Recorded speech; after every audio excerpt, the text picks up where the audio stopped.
Well, hello Aries, and welcome to Timsy's Naked Tarots. Don't worry, Timsy is not naked. The tarot read is naked, by which I mean I try to strip out as much strategy as I can. Do that using this playing deck to bring in the star sign or type of star sign of the person we are doing the read about. It does make it a kind of more personal read, although this is still a general read. It may or may not resonate with you. By which I mean, as a general read, I am dealing with more than one incoming energy. Thus, some of it may resonate with you, and then I may switch onto someone else's energy, and then it may not resonate with you. Okay, so take what does resonate, leave what doesn't. Okay, we are doing a conflict read. The conflict read we are doing on is about the Knight of Swords, which you had in the All Signs overview I done. Basically, it's communicating the truth, okay? Possibly you can't communicate the truth, Aries. You're believing your own lies. Perhaps your person isn't, I say your person, this person here, okay? This similar age air sign, okay? The Five of Spades. Perhaps they're not communicating the truth. Perhaps they're believing their own lies. We will cut the deck here to get a couple of clarifiers out for the Knight of Swords. It's all about the truth. Yeah, what can I say? Someone wants a clarifying new beginning, but someone else is not giving it. There's the conflict in a nutshell. Might as well just stop right now. You're in a conflict with an air sign for not talking the truth one way or another. You're after a new world, a new beginning, okay? But you can't have this new beginning with this non-truth hanging above your head. Or they, yes, it can be switched either way round, okay? Whoa, as it is, general energy nearly just threw my whole deck on the floor. That would have been interesting to try to read from that. Right. The way we're going to do the read is past and present for them and you. Well, no, past for them and you, present for them and you, future for them and you about this particular conflict, okay? And then we will get them off the top of the deck. After I've gone through them, we will get off the bottom of the deck what the universe is saying is the most likeliest of outcomes for this particular conflict, okay? From this deck, we will be putting bridging energies across each one, sort of the common ground, so to speak, possibly where you have, in this case, trodden in the past to smooth things over, possibly paper the cracks, and then hopefully here where you can give leeway to break the conflict.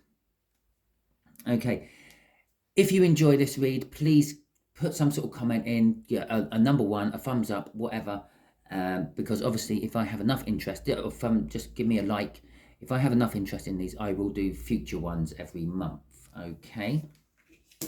Okay, Aries, they are in conflict with you. I don't often do this. I don't often call the star sign of a card, but that is you, okay?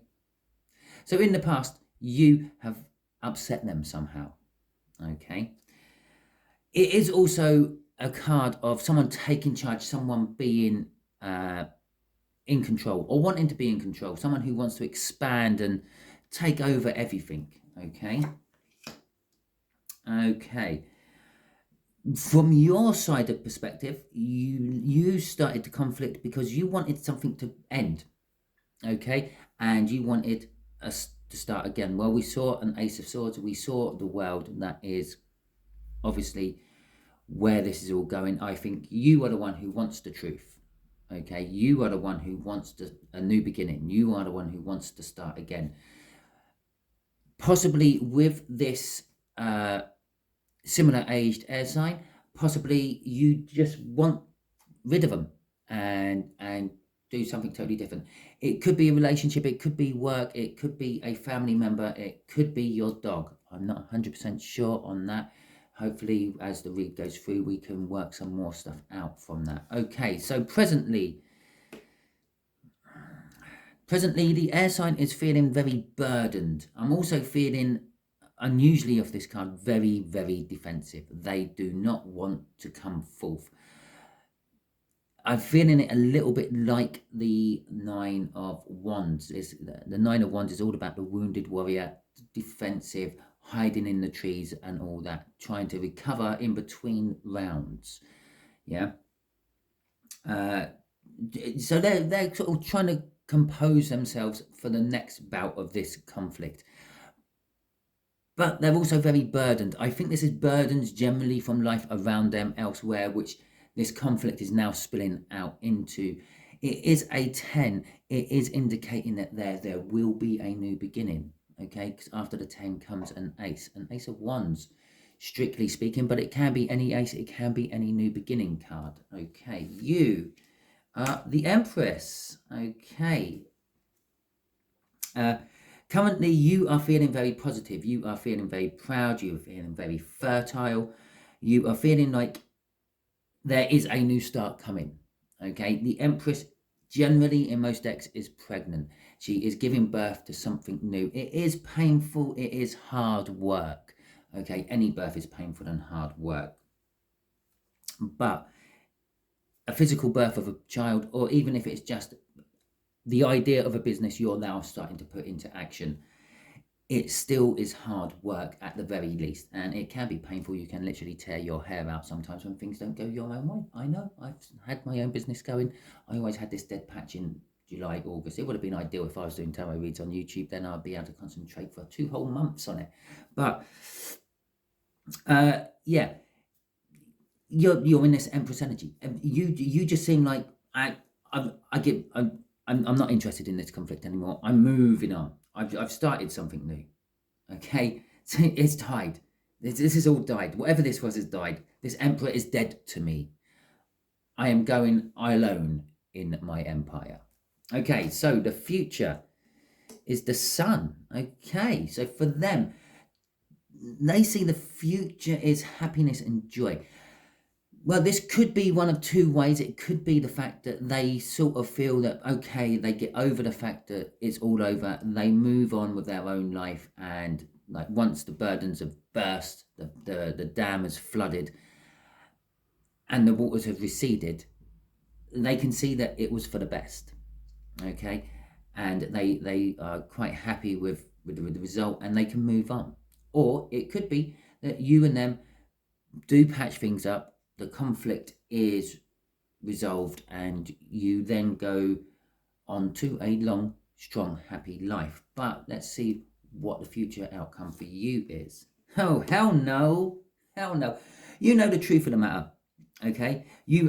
So clearly somewhere between then or now and the future, you get the truth one way or another. Yeah? They come forth with the truth. You find it through a friend, a close confidant, confides, however it may be. You find the truth and you go, whoa, whoa. Now just stop there a second. She's got her hand out and it's like, whoa, no. Back you right off. You're coming nowhere near me. Okay. Ironically, I know it's not ironically, there's no such thing as irony. That is just people misunderstanding the links of the universe, a little bit like coincidence. Yeah, there's no such thing as coincidence. That's just a little bit like people misunderstanding the links of the universe. Okay. Gemini had this out. Well, this is I have a funny feeling that this is going to be a long string. Gemini had that out in that exact same place. Okay, they were dealing with a twin flame connection. Now, very possibly, you could be their twin flame connection. You might not be. They might be more likely, because I did do a little short on that, and I found out it was a younger air sign than themselves. Okay, and so possibly go and have a quick peruse through the Gemini one. The Gemini one also links to Taurus because of similar cards in similar places. Okay, or exact same places as the case may be. Let's see what these bridging energies are. I will put a link for the Gemini one. I won't put a link for the Taurus one in. So, universe. Well, there we go. The Lovers. I'm actually just going to leave that there and take what's off the top here. So, there is the Death. Okay, this is the common ground. This is what started it, or where you tried to patch things up and stop it when it first started.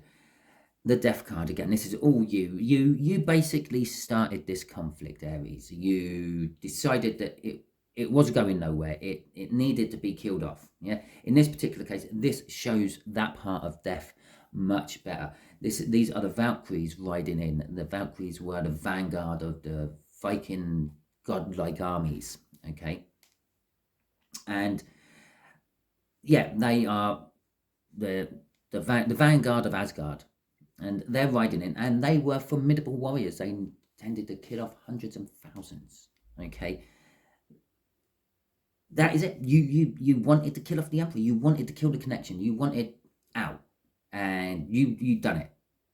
Okay, and that's what caused all the conflict. They started saying, "Oh, why? What have I done? How can we fix this?" And everything else. They started trying to repair it all. You literally just turned your back and walked away. Okay, you wanted something new and you were going for it. Okay, and it's all to do with this lovers. It's a universal choice. The universe, clearly you weren't meant to be with that person, and it's separating you. No, it's normally a coming together of energies, but the universe is separating you. Okay, so currently we've got the Seven of Swords. Well, this does swing both ways for both cards as well. These burdens are created because of some sort of treachery or deceit which has happened, possibly on their side, and also they feel that they have lost something. You have taken something away from them. Your love, perhaps, your friendship, your skills in a business. Although we are going to go down this love route because the lovers is sitting there quite like that, and it is this particular lovers card is indicating there's a third party involved. Okay, but some lovers cards do that, others are just general lovey-dovey. Okay, you on the other hand, this Seven of Swords is an indication of currently you just want to move away as quick as you possibly can and under the radar. Okay, you don't want a big show, a big song and dance around it. You just want to move on with your life. Okay. Yes, this Sun card, these hopes and dreams. Okay, he is dreaming. The Four of Cups is all about dreaming. It is also a stagnancy card. It's not doing anything. This Sun is the acceptance that it is over. Okay, the truth has been revealed. You know that.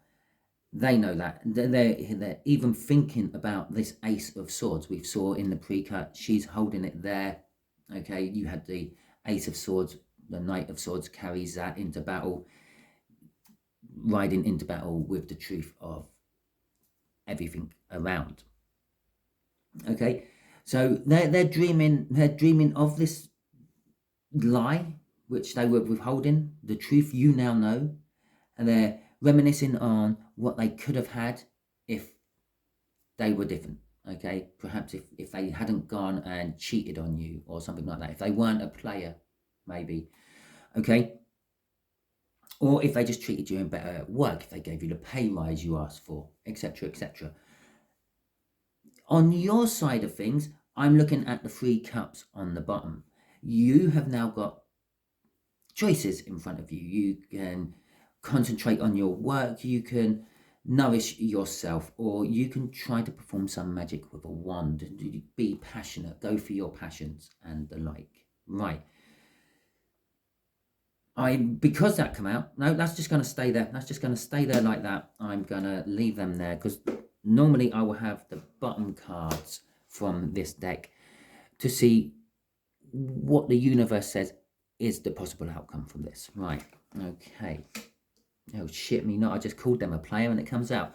The Knight of Wands. Okay, the possible outcome for that is, although they accept it all, they are still hurt. They are still in pain by it. And their reaction to this will be they will start sleeping through the village, town, city they happen to be residing in at the time. Okay, they are literally just going to be driven for their own passions. They are going to get what they want. They are going to use people as bits of meat, yeah, to try to get over you, Aries. You are going to feel left out in the cold a little bit. You are going to go through a stage of nothingness, if you want. You're going to be floating around in the void. You're not going to have the love you had if it was a love. You're not going to have the work you had if you just walked out on a job. You're not going to have that close bond friendship with someone you had if it's a friendship you're breaking up with. What this is telling me is you are both definitely going your separate ways. Even if you stay together, they're going to go off and start shagging other people. Okay, you're going to be left at home feeling cold and isolated from the world. Okay, the crossing card for this is Judgment. Now, I believe, again, Gemini had Judgment at this point as well.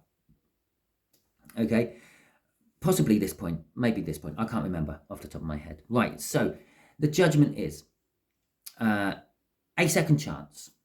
Okay, the common ground within this conflict at the end, this is basically the universe is saying this is the end. Whenever this end may become, yeah, it might be the end of the week, it might be the end of the next year. Okay, it might be the end of this year, I don't know. Yeah, but it's basically a second chance, something coming back from the past to affect your future. Okay, second chance for them is they've got a second chance to find the person they are meant to be with. They clearly did have love for you. They may have gone and betrayed you, but they were fighting to keep you for some reason. That could be just a love of having you, the idea of loving you more than actually loving you itself. The idea of having you in their life more than actually having you in their life. And they might find the person they want to have in their life instead of just the idea of them. The Judgment for you is, while you're in this cold or financially hard period, you will be able to take stock on things. Yes, you might be losing stock all the time if you're in a financially hard period, but you will be able to take stock emotionally, mentally, physically. Okay, you will be able to work things out, see where you went wrong in the past, because it's a card that indicates things from the past coming back. So you're putting back your past relationship with this air sign and seeing where things went wrong and where you can advance in the future. This card also indicates new beginnings and resetting exams. Okay, this card is the second from last card in the Major Arcana. Everyone on the Fool's Journey gets to this point at the moment, and the Fool's Journey is basically learning to sit an exam. This is exam time. If you pass the exam, you move on to the world, which we saw in the pre-cut. Okay, so someone is moving on to the world. I reckon they're going into a player's energy. The other side of the coin is if you fail that exam, you go back to being the fool. You have to resit the whole thing again. You have to go through all the stages and learn and see where it went wrong the first time round. Okay, and try to get it right the second time. So there we go, Aries. That is your read. Hopefully it resonates with you. If it does, please like, subscribe, share, and comment. I will just throw out again, check out Gemini's. There's too many coincidences for it not to be linked somehow. So go and check out Gemini's one. And if any Geminis are watching for any reason whatsoever, possibly air sign, yeah, go and check out this one. You've just watched this one, so I don't have to tell you that. Go and check out the Gemini one. Go and check out the Taurus one. I'm not entirely sure where I was going with that one. But if it didn't resonate with you, don't worry too much. I'm back onto general reads next week, at least for a couple of weeks before I decide I'm going to dip my toe in some other circle. Okay, so thank you very much and catch you all soon.